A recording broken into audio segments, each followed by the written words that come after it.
Petit principe de productivité ici. Je vais te parler du principe que j'utilise tout le temps. C'est un principe de timer. C'est très simple. 5 secondes. Avant de faire une tâche, quand tu dois te mettre en route et surtout quand la friction de la tâche n'a pas encore été optimisée, que tu te dis oh là là, je dois encore faire cette tâche et tu n'as pas trop envie de faire, tu dis voilà, timer. 5, 4, 3, 2, 1, je la fais. Let's go. C'est-à-dire, tu vas décompter, tu vas aller au compte à rebours, tu vas faire voilà, 5 secondes, 4 secondes, 3, 2, 1 et boum, j'y vais. Un peu comme quand tu dis, tu sais, je sais pas si tes parents faisaient ça, parfois ta mère peut-être, ou bien toi si tu es maman, tu dis alors 1, 2, 3 et tu y vas. Vas-y, 1, 2, 3, je compte jusqu'à 3 et une fois que c'est 3, tu dois avoir mis ton pantalon, tu vois, c'est pareil.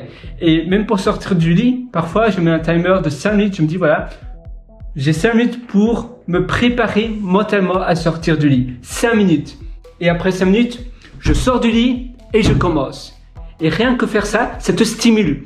L'environnement est ultra puissant pour nous stimuler, pour passer à l'action, pour faire des choses, mais qu'on n'a vraiment pas envie, on doit utiliser le principe du timer pour stimuler, pour se stimuler et pour agir. 1, 2, 3, zou. 1, 2, 3, zou. Et tu mets 5 minutes pour te réveiller. Tu mets 5 minutes pour peut-être commencer à étudier. Pour ma part, je termine un master de data science à l'université de James Cook University au Queensland.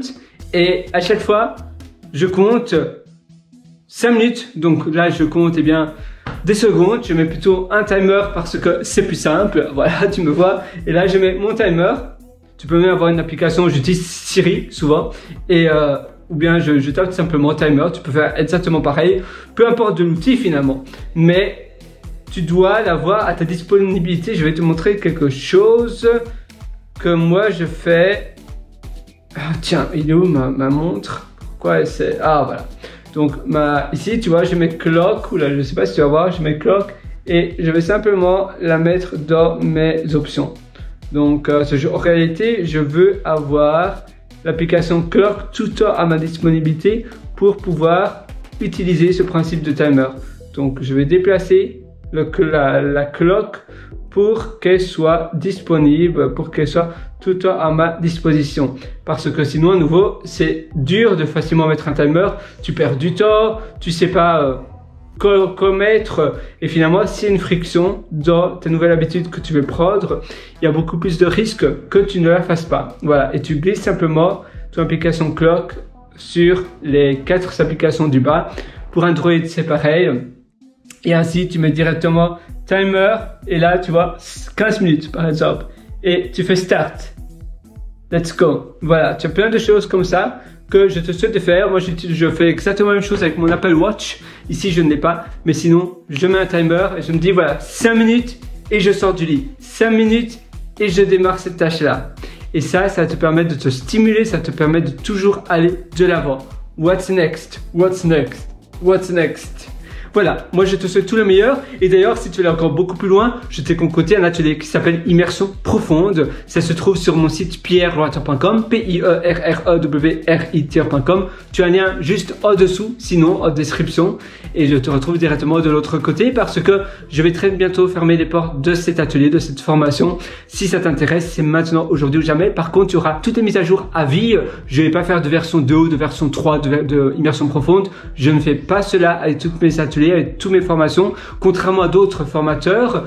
Pour moi, tu as l'accès, c'est à vie. Et je les mets tout à jour parce que, avant tout, pour moi, c'est mon deuxième cerveau. C'est une manière de matérialiser, ou plutôt de restructurer, de renforcer mon information, l'information que j'apprends, l'information utile. Je me dis, waouh, ça c'est super utile. Comment je peux apprendre cela sur le long terme? Eh bien, je réenseigne pour renforcer, pour restructurer l'information en une information claire et nette dans mon cerveau. J'enseigne cela dans mes ateliers. Et c'est aussi une manière pour moi d'avoir mon deuxième cerveau, de stocker l'information utile pour moi quelque part. Et bien pour moi, c'est dans mes ateliers, dans mes formations qui sont disponibles sur pierrewrit.com, pierrewrit.com. Tu as un lien juste en description. Et je te souhaite une excellente journée. Sur ce, vas-y fonce. À nouveau, ta vie t'appartient. Le temps, c'est un train qui ne s'arrête jamais. Donc le meilleur moment pour passer à l'action, c'est aujourd'hui, maintenant. Alors, vas-y. Et moi, je te retrouve directement dans mes ateliers. J'espère que ce principe des 5 minutes de 5 secondes, ça fait 5 minutes qu'on fait la formation, la vidéo, la session ensemble, eh bien, dure 5 minutes. Mais par contre, ce principe, c'est 5 secondes. Mais tu vois, pour te réveiller le matin, c'est par exemple 5 minutes ou 10 minutes de timer que tu mets. Pour te mettre en route, tu prends un petit café au coin et puis après, tu commences peut-être que tu as des prestations de freelance, tu as fait peut-être tu fais de la régie en freelance ou bien tu es employé, et bien tu te dis voilà, j'ai 5 minutes de pause et puis je me mets à ma tâche pendant 90 minutes. Par exemple, tu vois, au sprint, au deep work, au travail profond pendant 90 minutes. Et puis après, je refais une petite pause. L'organisation de ta journée, la discipline, à nouveau, discipline equals freedom, c'est-à-dire la discipline est égale à la liberté. Discipline is freedom. Donc oui, ça dit tout. Et moi, je te souhaite tout le meilleur. Vas-y, fonce et mets cela en application.